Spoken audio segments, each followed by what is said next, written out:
அண்ணன் அண்ணன்னு சொல்வாங்க. சிவகார்த்திகேயனை தாக்கி பேசினாரா ஈரோடு மகேஷ்? தொலைக்காட்சி நிகழ்ச்சிகளை தொகுத்து வழங்கியும் பட்டிமன்றத்தில் சிறப்பாக பேசியும் பிரபலமானவர் ஈரோடு மகேஷ். கலக்கப் போவது யார் நிகழ்ச்சியின் நடுவராக பல ஆண்டுகள் கலந்து கொண்ட மகேஷ் சமீபத்தில் நடிகர் சிவகார்த்திகேயனை மறைமுகமாக தாக்கி பேசியுள்ள வீடியோ வைரலாகி வருகின்றது.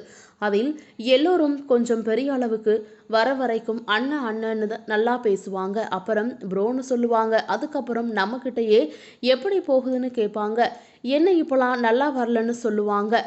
நான் அப்படியே ஃப்ளாஷ்பேக் நினைத்து பார்ப்பேன். நான் அமைதியாக இருப்பேன், அதுதான் நல்லதுன்னு நினைப்பேன். தம்பி நல்லா வரட்டும், அவங்க உழைப்பு, அவங்க வராங்க, அவங்க வாய், அவங்க பேசுகிறாங்க. நாம் எதுக்கும் கொந்தளிக்க கூடாது, அமைதியாக இருக்கணும்.